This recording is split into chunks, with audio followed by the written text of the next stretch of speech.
Hai Sobat Komunikan, apa kabar semuanya? Welcome back to my channel bersama dengan saya, Miss Henny.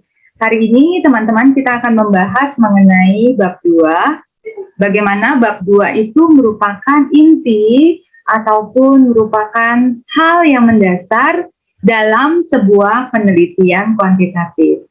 Saya akan coba jabarkan satu persatu dan kita akan sama-sama mempelajarinya dan kita membedakan satu persatu sehingga teman-teman bisa menyelesaikan bab 2 dengan lebih baik. Panduan penulisan skripsi kuantitatif. Jadi, panduan ini saya ambil dari panduan penulisan skripsi yang ada di Prodi Ilmu Komunikasi Universitas Bunda Mulia.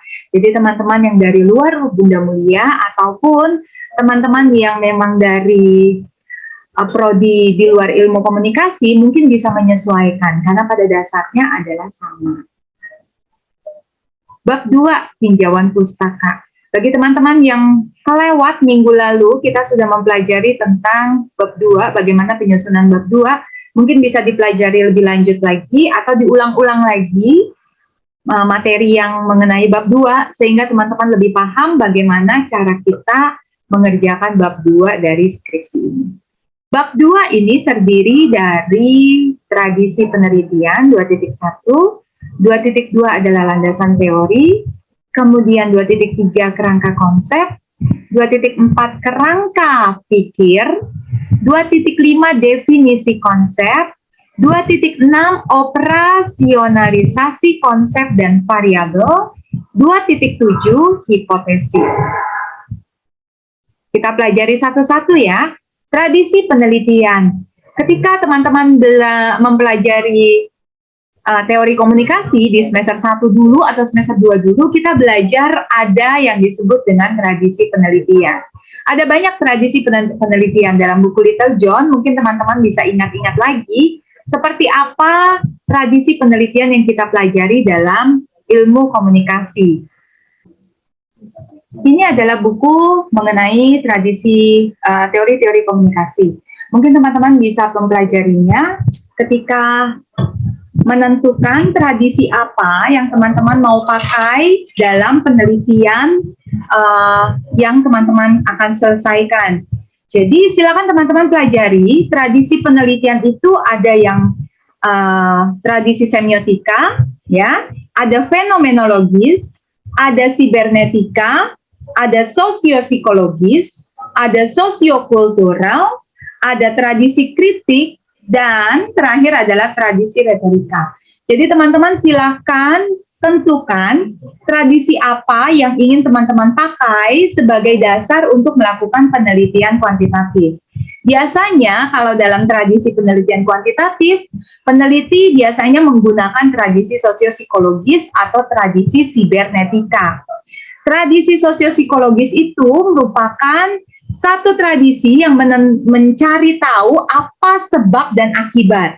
Nah, ketika kita melakukan penelitian di kuantitatif, kita akan melihat bahwa tradisi penelitian sosiopsikologis ini cukup cocok, gitu ya. Memang sesuai dengan inti dari penelitian kuantitatif, di mana penelitian kuantitatif itu mencari sebab akibat, semua bicara tentang kausalitas, gitu ya. Sehingga tradisi penelitian yang biasa diambil oleh para peneliti di penelitian ilmu komunikasi adalah tradisi sosiopsikologis. Kalau teman-teman mau ambil juga sibernetika bisa, karena sibernetika juga mengatakan meneliti keseluruhan faktor-faktor yang mempengaruhi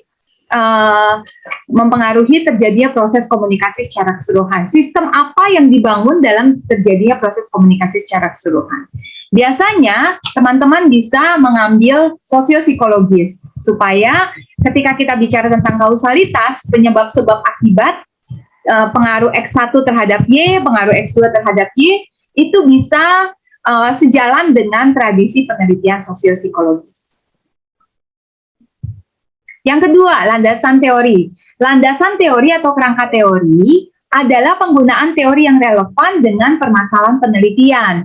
Dipakai dalam penelitian yang bivariat atau multivariat kuantitatif yang bermaksud menguji hubungan antar variabel. Jadi ketika kita menggunakan landasan teori, yang pasti tujuan kita adalah menguji hubungan antar variabel. Dalam 2.2.1 kita gunakan penelitian terdahulu. Jadi teman-teman, seperti yang di tutorial sebelumnya, saya sudah ajarkan bagaimana cara kita mencari penelitian terdahulu atau mencari jurnal utama dan jurnal pendukung yang akan kita pakai sebagai dasar untuk menentukan model penelitian yang akan kita lakukan di penelitian skripsi kita. Ya, bagaimana cara mencari penelitian terdahulu? Silakan teman-teman buka lagi sebelumnya, ya, channel saya, atau saya sudah memberikan tutorial bagaimana cara mencari jurnal-jurnal internasional, bagaimana mencari jurnal utama, bagaimana mencari jurnal pendukung, itu sudah ada di tutorial saya sebelumnya. Kemudian setelah kita mencari tahu penelitian terdahulu, silakan teman-teman cari 2.2.2 adalah teori yang akan teman-teman pakai dalam menguji model yang ada dalam penelitian kita. Contohnya, kalau teman-teman mau ambil mengenai teori-teori, silakan teman-teman balik-balik lagi ke bukunya Little John. Ya, di bukunya Little John ini ada teori yang silakan teman-teman cari. Apakah itu teori yang berhubungan dengan, di sini ada banyak ya, ada teori yang berhubungan dengan pesan. Nah, teori apa saja yang ada di dalam tradisi tertentu ketika berhubungan dengan pesan? Misalnya, ketika kita bicara tentang teori psikologis atau teori atau tradisi sibernetika atau sosiokultural, di situ sudah ada teori-teori yang akan dipakai sehingga memudahkan teman-teman untuk memilih teori apa yang sesuai dengan penelitian yang akan kita lakukan. Ketika kita bicara tentang pesan, misalnya, teori sosio-psikologis bicara tentang model penyusunan pesan atau teori pengertian secara semantik dan lain sebagainya. Jadi silakan disesuaikan dengan tradisi dan teori apa yang teman-teman pakai. Ya, sebagai contoh yang saya ambil di sini adalah teori usage and gratification, di mana teori ini menyatakan bahwa seorang konsumen atau audiens gitu ya, ketika kita bicara tentang audiens itu memiliki kemampuan atau kekuatan untuk memilih iklan mana, tayangan mana, informasi mana yang berguna untuk mereka. Ya, jadi teori usage and gratification ini tidak sesuai dengan teori kultivasi atau jarum suntik, ya, atau ballet teori. Karena di ballet teori itu mengatakan bahwa konsumen atau audiens itu selalu terterpa oleh iklan ataupun oleh tayangan, sehingga itu akan mengubah perilakunya. Tetapi melalui teori usage and gratification, audiens memiliki kekuatan dan kemampuan untuk memilih tayangan mana yang akan dia pakai, tayangan mana yang akan dia tonton, sehingga bisa menjadi kekuatan untuk konsumen atau audiens untuk memilih, ya, tayangan yang berguna atau tayangan yang bermanfaat bagi mereka. Misalnya contoh itu adalah teori usage and gratification dalam penelitian terdahulu, misalnya pakai contoh usage ini. Berikutnya 2.3 adalah kerangka konsep. Kerangka konsep adalah pemakaian konsep yang relevan dengan permasalahan penelitian, dipakai dalam penelitian univariat kuantitatif yang tidak bermaksud untuk menguji hubungan antar variabel. Jadi yang dimaksud kerangka konsep itu adalah seperti ini, teman-teman.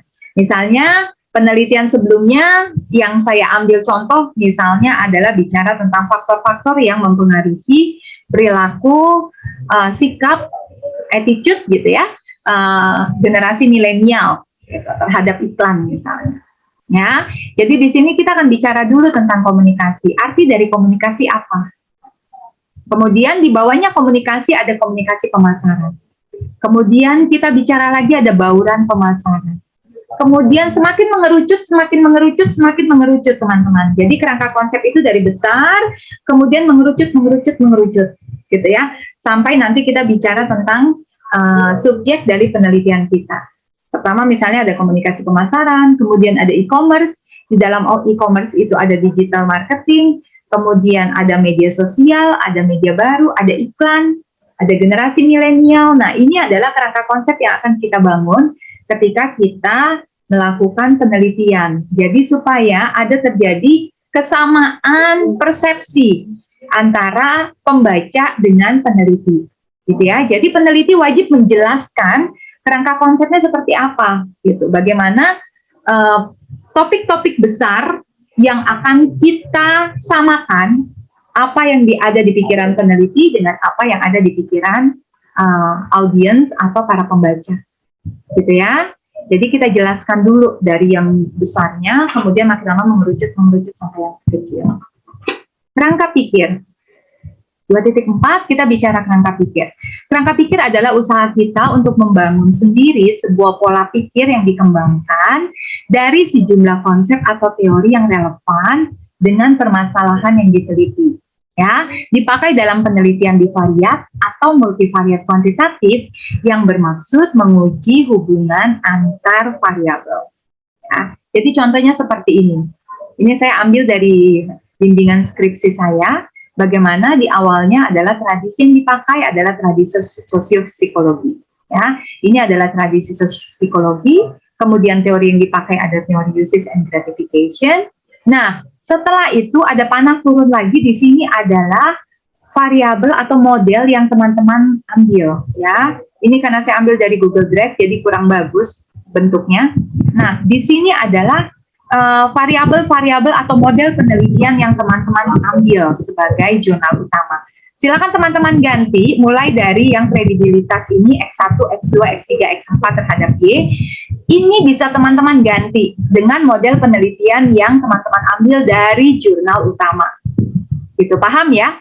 Jadi kita akan mulai kerangka konsep ini, ya, kerangka pikir ini mulai dari tradisi sosiopsikologis, kemudian turun ke teori uses, teori yang teman-teman pakai, kemudian di bawahnya lagi turun panah lagi, ini adalah model dari penelitian yang teman-teman ambil dari jurnal utama. Bentuknya seperti ini.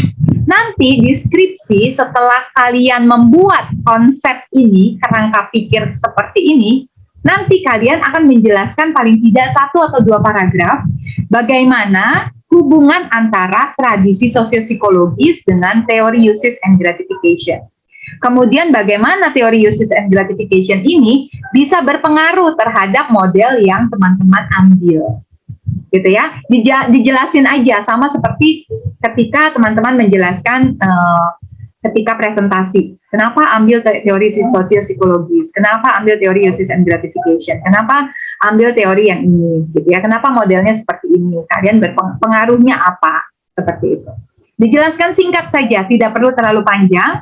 Dijelaskan singkat saja, sehingga kita memiliki pemahaman alur dari kerangka pikir ini. Gitu ya. 2.5 bicara tentang definisi konsep. Ketika kita bicara definisi konsep, ini adalah konsep dari variabel-variabel yang teman-teman ambil. Ya, yang teman-teman teliti, misalnya variabel apa saja. Kalau di sini, dari contoh yang saya berikan, variabel ini adalah kredibilitas, ya, credibility, irritation, informativeness, entertain, ini sebagai variabel bebas. Ya, di channel sebelumnya saya sudah berikan perbedaan antara variabel-variabel yang ada, macam-macam variabel. Ada yang disebut variabel independen atau variabel bebas seperti ini X. Kemudian attitude towards the advertisement ini adalah variabel terikat atau Y, gitu ya. Ada variabel yang namanya intervening atau mediasi dan ada namanya variabel mediator. Ya, gimana cara membedakannya? Lihat di tutorial saya sebelumnya supaya lebih paham. Gitu ya. Nah, ini yang harus kalian jelaskan satu-satu. Variabel-variabel yang ada dalam penelitian ini harus teman-teman jelaskan dalam definisi konsep. Paham ya, teman-teman ya? Jadi kalau kalian ambil misalnya model penelitiannya tentang misalnya e-worm, gitu ya, word of mouth. Nah, di sini harus kalian ambil di sini e-worm adalah gitu. Ya, di sini mengenai definisi konsep, kemarin saya mendapat banyak pertanyaan. Miss, kalau misalnya definisi konsepnya kita ambil dari jurnal pendukung, boleh nggak Miss? Karena di jurnal pendukungnya itu ada kuesionernya. Nah, itu yang penting teman-teman. Ya, boleh kalian ambil definisi konsep dari jurnal-jurnal pendukung, boleh. Asalkan teori atau konsep yang ada di 2.5 ini harus sama dengan kuesioner yang akan teman-teman sebarkan. Contoh, Credibility, gitu ya. Maksud dari credibility adalah kredibilitas, misalnya kredibilitas seorang, kredibilitas dari merek, misalnya kredibility merek tertentu, kredibilitas merek tertentu menurut si A. Nah, ketika teman-teman mengambil satu jurnal, bukan dari jurnal utama, karena di jurnal utama tidak ada definisi, tidak ada kuesioner maksudnya, jadi boleh ambil dari jurnal pendukung. Tapi definisinya, dimensinya, dan indikatornya harus sama dengan apa yang teman-teman sebarkan di kuesioner. Ya, jadi kalau misalnya di jurnal utama, misalnya credibility adalah bla bla bla bla bla bla bla, gitu ya. Credibility adalah misalnya A, gitu.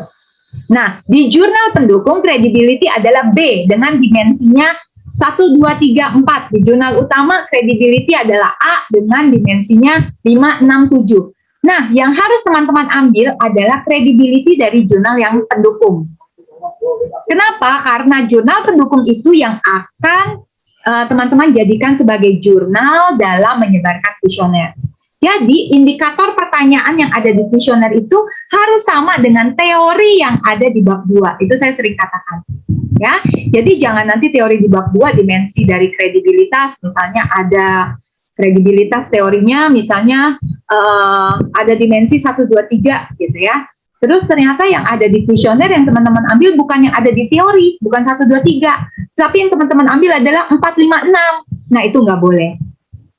Gitu ya, paham ya? Jadi harus sama dengan kuesioner yang akan teman-teman sebarkan. Kalau teman-teman sebarkan dari jurnal pendukung, berarti teori konsep di bab 2-nya harus ikuti jurnal pendukung, bukan yang jurnal utama. Ya, karena ketika teman-teman mau menyebarkan kuesioner, nanti saya akan tanya, ini dasar pertanyaannya dari mana? Dari jurnal yang mana? Kita nggak bisa sembarangan membuat, gitu ya. Itu sebabnya kalau teman-teman mengambil jurnal pendukung sebagai jurnal kuesioner, boleh. Tapi arti di bab 2-nya harus mengikuti jurnal pendukung. Paham ya teman-teman ya? Terus lagi, misalnya tadi saya baru dapat pertanyaan. Miss, kalau misalnya credibility saya ambil dari jurnal pendukung 1. Irritation-nya saya ambil dari jurnal pendukung 2. Terus informative test-nya saya ambil dari jurnal pendukung 3. Boleh nggak? Boleh. Paham ya teman-teman ya? Semoga pola pikirnya bisa kita samakan. Jadi konsep itu bisa kalian ambil dari jurnal mana saja, tapi harus dari jurnal, ya, harus dari jurnal dan tidak boleh tiba-tiba teman-teman mengarang sendiri. Bangun tidur tiba-tiba dapat ilham, terus oh iya kayaknya modelnya begini ya, kayaknya artinya begini, nggak boleh. Itu harus ambil dari jurnal. Misalnya credibility ambil dari jurnal pendukung 1. Irritation ambil dari jurnal pendukung 2 karena pendukung 1 nggak ada pertanyaan tentang irritation. Tapi di jurnal pendukung 2 ada kuesioner tentang irritation. Boleh diambil. Ya. Kemudian informativeness-nya aku ambil dari jurnal pendukung 3, Miss. Boleh nggak? Boleh. Entertainment-nya aku ambil dari jurnal pendukung 4. Boleh nggak, Miss? Boleh. Nah, sikap, attitude misalnya aku ambil di jurnal ke-1, Miss. Karena di jurnal ke-1 sama, Miss. Dia punya juga. Ada credibility sama sikap attitude ini ada di jurnal ke-1. Aku boleh nggak ambil? Boleh. Paham ya? Jadi, yang penting adalah definisi konsep yang ada di bab 2 harus sama dengan definisi konsep ataupun harus sama dengan dimensi-dimensi atau harus sama dengan kuesioner yang akan teman-teman sebarkan. Masalah teman-teman mau ambil konsep dari jurnal mana, itu bebas. Terserah teman-teman mau ambil dari jurnal yang mana. Asal dasarnya adalah jurnal. Semoga paham ya. Jadi kemarin masih banyak pertanyaan seputar definisi konsep dan lain sebagainya ya. Semoga paham. Oke, berikutnya 2.6. Operasionalisasi konsep dan variabel. Nah, ini yang tadi saya bilang. Dimensi variabel ini misalnya credibility. Variabel X1 adalah credibility. Arti dari credibility apa? Karena setiap jurnal bisa jadi dia memiliki arti yang berbeda. Credibility menurut jurnal utama adalah begini, begini, begini. Credibility menurut jurnal pendukung 1, begini, begini, begini. Credibility menurut jurnal pendukung 2, begini, begini, begini. Nah, itu sebabnya saya bilang, Kalau teman-teman mengambil credibility ini dari jurnal yang pertama, gitu ya. So, atau jurnal pendukung pertama, bukan jurnal utama, tapi dari jurnal pendukung pertama, arti yang ada di sini, ya, arti dari credibility yang ada di sini, definisinya, itu harus sama dengan ada yang di bab 2 tadi, 2.5. Dimensi yang ada di sini, ya, dimensi ini, yang ada di kolom kedua ini harus sama dengan yang ada di sini. Jadi tinggal teman-teman ambil lagi aja yang ada di sini, tinggal dirangkum aja atau dikopas aja. Karena isinya sama. Ya, tapi ini dalam bentuk tabel. Indikator. Nah, indikator ini kan adalah pertanyaan kuesioner yang akan kita sebarkan. Jadi dimensi itu adalah penjabaran dari kredibilitas variabel.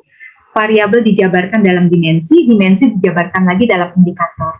Gitu ya, teman-teman ya. Indikator ini harus ada di sini. Ketika teman-teman membahas tentang credibility adalah menurut jurnal pendukung 1. Dimensi yang ada di sini harus sama dengan dimensi yang ada di sini. Indikator yang ada di 2.5 harus sama dengan indikator yang ada di konsep ini 2.6. Sampai di sini paham ya teman-teman? Jadi yang itu yang tadi saya bilang, jurnal mana yang teman-teman pakai di sini harus teman-teman pakai di sini juga. Jurnal yang sama.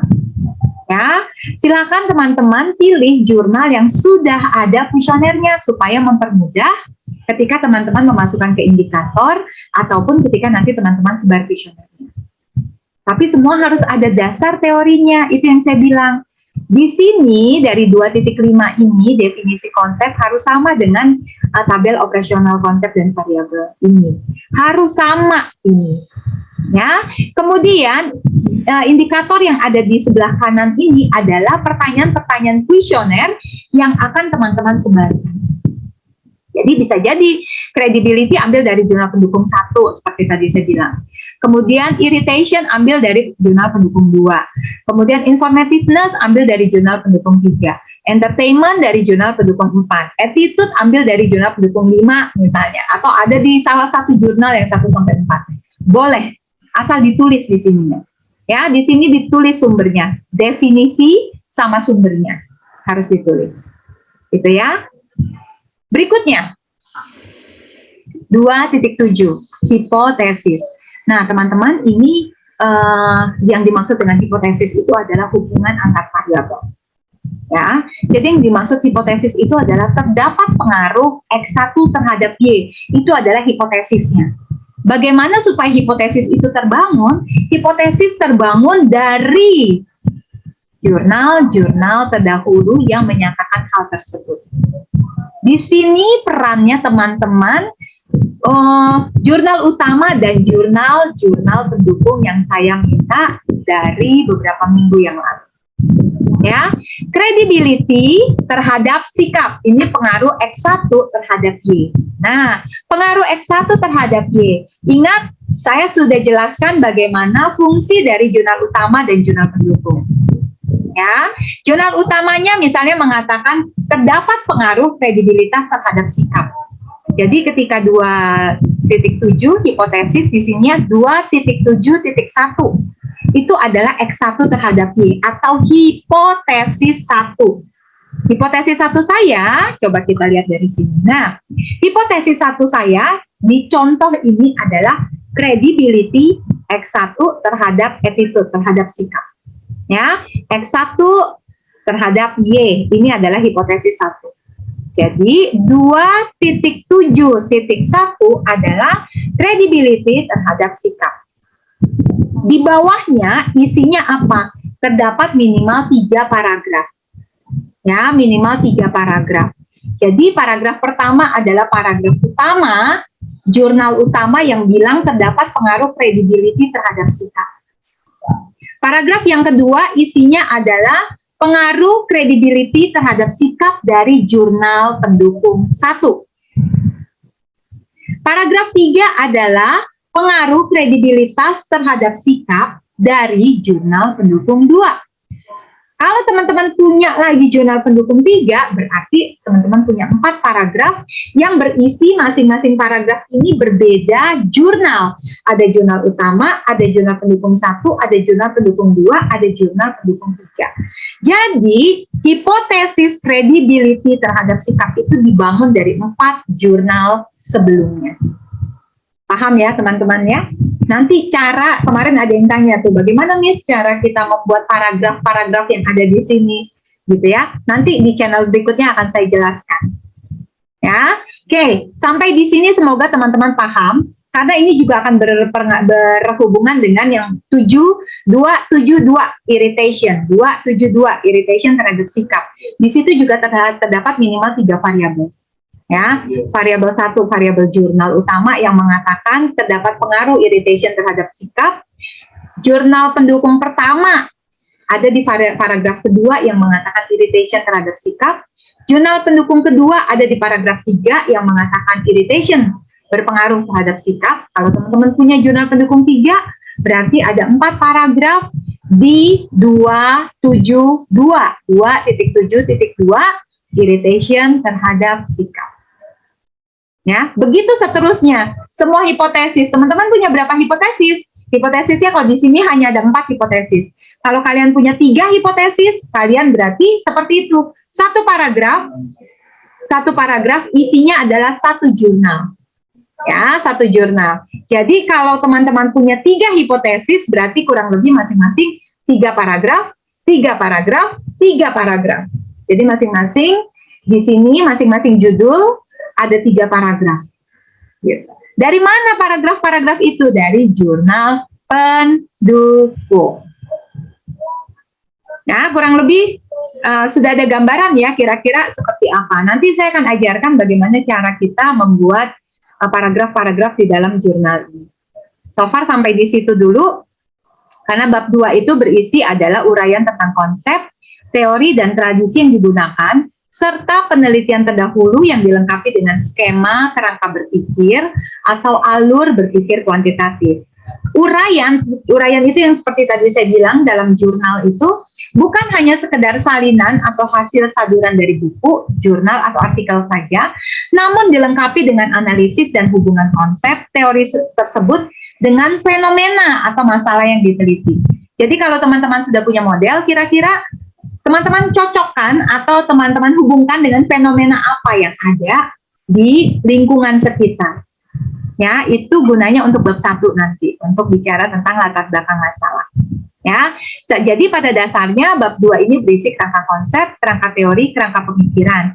Adanya tradisi penelitian, kutipan penelitian terdahulu yang terkait dengan uraian teori, konsep, tradisi penelitian, dan adanya skema kerangka berpikir. Oke. Semoga apa yang saya jelaskan kembali mencerahkan, karena minggu lalu kita sudah membahas tentang teori ini, tentang panduan penulisan skripsi kuantitatif, tapi tetap masih banyak juga yang kurang mengerti. Semoga dengan adanya channel ini, teman-teman bisa ulang lagi, dan akan semakin paham. Oke, sampai jumpa lagi di channel berikutnya. Mari kita berproses bersama. Salam sehat selalu. Bye-bye.